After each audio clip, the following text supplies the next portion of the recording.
Welcome, my dear friends. So, this is the topic for the paper one UGC net examination. और ये जो topic है ये हर बार हर shift में देखने को मिलता है। आप सभी को पता है कि मैं यहाँ पे आपको यूजीसी नेट के रिगार्डिंग जो अभी रिसेंटली क्वेश्चन बन रहे हैं उन टॉपिक्स में मैं आपको क्वेश्चन आंसर्स जो भी टॉपिक्स पर है आपके इम्पोर्टेंट वो उन पे वीडियो बनाती हूँ और आपके लिए बहुत ज़्यादा हेल्पफुल होते हैं अगर आप मेरे वीडियोस देख के जाते हो एग्ज़ामिनेशन में। और बहुत सारे बच्चों का यूजीसी नेट एग्ज़ामिनेशन क्रैक भी हुआ है। अगर हम बात करें यूएनएफसीसीसी के बारे में, इसके बारे में हम फर्स्ट ऑफ ऑल देखने वाले हैं हम फुल फॉर्म, बिकॉज ऐसे बहुत सारी आपके फुल फॉर्म्स है जो यूजीसी नेट में डायरेक्टली पूछी जाती है। United nation framework convention on climate change इसकी फुल फॉर्म है। और अडॉप्ट किया गया था इसको ईयर 1992 के अंदर, यानी कि 1992 में इसको अडॉप्ट किया गया था। और जब ये इन्फोर्स मतलब लागू किया गया था तो ये था 1994 में, यानी कि ईयर 1994 में इसको इन्फोर्स में लाया गया था। अगर हम इसके हेडक्वार्टर की बात करें तो बॉन जर्मनी के अंदर इसका हेडक्वार्टर आपको देखने को मिल जाएगा। एंड रोल कि इसका क्या इम्पोर्टेंट रोल होता है इन्वायरमेंट के अंदर। This is the UNFCCC. यहाँ पे सेक्रेटरियल सपोर्ट करता है implementation of the convention and global climate change activities के ऊपर। और यानी कि इसका हिंदी में बोला जाए तो सचिवालय कन्वेंशन के कार्यान्वयन और वैश्विक जलवायु परिवर्तन की गतिविधियों को समर्थन करता है। इसमें अगर पार्टीज़ की बात करें कि कितनी पार्टीज़ इसमें हैं, तो इसके अंदर टोटल जो पार्टीज़ है वो है 198 पार्टीज़ इसमें इंक्लूड की हुई हैं। और यूएनएफसीसी का मेन गोल्स जो ट्रीटी इंटरनेशनल प्रोसेस है कोऑर्डिनेशन रिस्पॉन्सिबल और क्लाइमेट चेंज, यूएनएफसीसी जो है वो इम्पोर्टेंट रोल प्ले करता है, यानी कि जलवायु परिवर्तन के लिए प्रतिक्रियाओं के समन्वय के लिए मुख्य वैश्विक संधि और अंतर्राष्ट्रीय प्रक्रिया है। देखो, अगर आप ये नोट्स हैंड रिटन नोट्स लेना चाहते हो तो आप इन नंबरों पे व्हाट्सअप मैसेज करना है और आपको ये नोट्स और कहीं देखने को नहीं मिलेंगे, बिकॉज ये this is the hand written notes. इसमें आगे मैं आपको ये पढ़ाने वाली हूँ कि कॉप कौन कौन से कॉप कॉन्फ्रेंस ऑफ पार्टीज़ आपकी हो गई है, कहाँ कहाँ पे हेल्ड हुई है और कौन सी ईयर में हुई है, ये भी यूजीसी नेट एग्जामिनेशन में पूछा जाता है। आप देख सकते हो यहाँ पे it is the primary goal. First of all इसकी प्राइमरी गोल देख लेते हैं। Stabilised greenhouse gases and concentrations in the atmosphere to the prevent dangerous human interference with the climate systems. It means that कि इसका प्राथमिक लक्ष्य जलवायु प्रणाली में खतरनाक मानवीय हस्तक्षेप को रोकने के लिए वायुमंडल में ग्रीन हाउस गैस सांद्रता को स्थिर करना है। इट मीन्स दैट कि जो ग्रीन हाउस गैसेस होती है उनके ऊपर ये वर्क करता है और उनको स्टेबल रखने का ये काम करता है। इसके लिए अलग अलग जो कॉन्फ्रेंस ऑफ पार्टीज़ वो अलग अलग कंट्री द्वारा ऑब्जर्व कराई जाती है एवरी ईयर। और अब तक जो आपकी है वो टोटल यहाँ पर अगर बात करें तो 29 कॉन्फ्रेंस ऑफ पार्टी हो चुकी है। और जिसमें से आपको क्या पढ़ना है मैं आपको ये भी बताऊँगी, क्योंकि ऑलरेडी 29 हो चुकी है, 30 होने वाली है इस साल में, तो 30 भी आपके लिए इम्पोर्टेंट है। तो हम देखेंगे लास्ट में, आप लास्ट तक बने रहिए वीडियो में।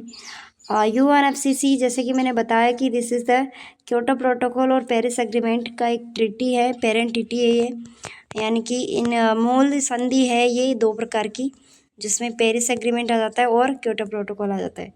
यहाँ से भी डायरेक्टली क्वेश्चन आ जाता है कि क्योटो प्रोटोकॉल कब लाया गया था और पेरिस एग्रीमेंट कब लाया गया था। ठीक है, अब यहाँ पे बात करते हैं कॉप। ऑल कॉप लिस्ट है यहाँ पे दी हुई है, जिसमें कॉप फर्स्ट है 1995 से स्टार्ट हुआ है बर्लिन जर्मनी से। ये इम्पोर्टेंट नहीं है आपको इतना। कॉप सेकंड है 1996 और ये भी आपका स्विट्ज़रलैंड में, यहाँ पे स्विट्ज़रलैंड में हुआ है, तो ये भी आपका इम्पोर्टेंट नहीं है। यहाँ पर अगर बात करें कॉप 3 की, तो कॉप 3 आपका इम्पोर्टेंट है। ये हुआ था 1997 में, क्योटो जापान के अंदर हुआ था और क्योटो प्रोटोकॉल को अडॉप्ट किया गया था, इसीलिए यहाँ पे कॉप जो 3 है वो इम्पोर्टेंट हो जाता है। अब बात करते हैं कॉप 4 के बारे में, तो 1998 में हुआ था ये और ब्यूनोस अर्जेंटीना में हुआ था ये बॉर्न। अब कॉप 5 की बात करें तो 1999 में हुआ था बॉर्न, जर्मनी के अंदर हुआ था। अगर हम कॉप 6 की बात करें तो 2000 में हुआ था हॉलैंड में। और यहाँ पे नेक्स्ट जो है कॉप 7 की बात करें 2001 के अंदर हुआ था मोरक्को में। और यहाँ पे मार्केस जो एग्रीमेंट किया गया था, this is also important. COP number 7 very very important है। और कॉप 8 की बात करें तो ये 2002 के अंदर हुआ था, न्यू दिल्ली इंडिया के अंदर हुआ था। अभी इंडिया के अंदर हुआ था तो आपको ये पढ़ना ही पड़ेगा कि दिल्ली डिक्लेरेशन हुआ था इसके अंदर। और डेवलपमेंट किया गया था, नीड्स फॉर दिस पुरेस्ट जो कंट्रीज है, यानी कि गरीब देशों के बारे में यहाँ पे जो विकास के बारे में पहली बार सोचा गया था यहाँ पे। तो देखो इंडिया के अंदर हुआ है तो इम्पोर्टेंट है अगर आपके एग्जामिनेशन की व्यू पॉइंट ऑफ व्यू से देखा जाए तो। कॉप नंबर 8 और 2002 में हुआ था, ठीक है। अब बात कर लेते हैं यहाँ पे कॉप नंबर 9 की, जो कि इटली में हुआ था। कॉप नंबर 10 जो कि अर्जेंटीना में। कॉप नंबर 11 मॉन्ट्रियल कनाडा के अंदर हुआ था। कॉप 12 2006 में नैरोबी केन्या में हुआ था।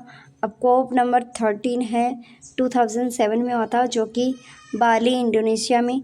और यहाँ पर बताया गया है बाली रोड मैप के बारे में, तो ये एक्शन प्लान यहाँ पे लाया गया था।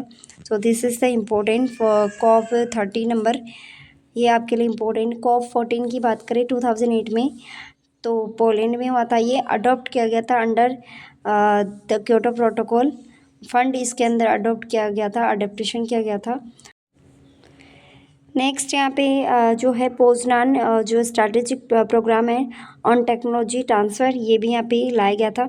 अब बात कर लेते हैं यहाँ पे कॉप 15 जो कि 2009 में हुआ था डेनमार्क में। कॉप 16 इज़ इम्पोर्टेंट बिकॉज 2010 में ये लेके आए थे इसको, और ये ऑब्जर्वेशन किया गया था यहाँ पे मैक्सिको के अंदर। और यहाँ पर अगर बात की जाए तो कनकुन एग्रीमेंट किया गया था, assist development nation of the dealing with the establishment green climate fund, ठीक है ना। इसके थ्रू ही ग्रीन क्लाइमेट फंड है वो इस्टेब्लिशमेंट किया गया था। कॉप 17 की बात करें तो 2011 में डरबिन में साउथ अफ्रीका में हुआ था। कॉप 18 इम्पोर्टेंट है क्योंकि दोहा कतर में हुआ था। Doha amendment to the Kyoto protocol reducing the GHG emission by the 18%, यानी कि ग्रीन हाउस केसेस।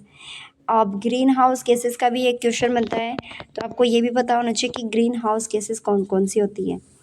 तो आपको क्या करना है, ग्रीन हाउस गैसेस के बारे में भी पढ़ के जाना है। कॉप 19 की बात करें तो 2013 में हुआ था, और ये वारसा पोलैंड में हुआ था। वारसा पोलैंड फ्रेमवर्क यहाँ पे लाया गया था। वारसा इंटरनेशनल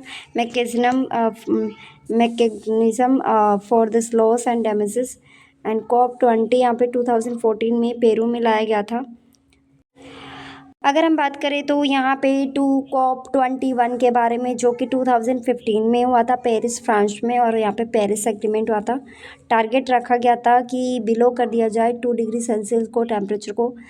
एंड यहाँ पे कॉप 22 जो 2016 के अंदर मोरक्को के अंदर हुआ था। और कॉप 23 2017 में हुआ था, बॉर्न जर्मनी में हुआ था। और कॉप 24 2018 के अंदर पोलैंड में हुआ था। Rule book for Paris agreement इसमें लाया गया था। और दिस इज़ 25 कॉप नंबर 25 जो कि 2019 में स्पेन में हुआ था। कॉप 26 जो 2020 में हुआ था यूनाइटेड किंगडम ग्लासगो में। और main goal was the secure global net zero, इसमें इंक्लूड किया गया था targets and by the mid century countries and the keep maximum the 1.5 degree Celsius. तो ये बनाए रखने का टारगेट था यहाँ पे 1 डिग्री सेल्सियस, कि इससे ज़्यादा टेम्परेचर नहीं जाने देंगे। तो इस तरीके से इन्होंने टारगेट सेट किए थे। वार्मिंग विद इन द अब देखो यहाँ पे बोला गया है कि India announced net zero target 2070। तो ये किसके अंदर अगर पूछा जाए कि जो इंडिया है वो अनाउंस किया था नेट जीरो टारगेट 2070, या तो आपसे ये क्वेश्चन बन सकता है, यहाँ पे ये पूछा जा सकता है कि कौन से कॉप नंबर में इसको लाया गया था, ठीक है।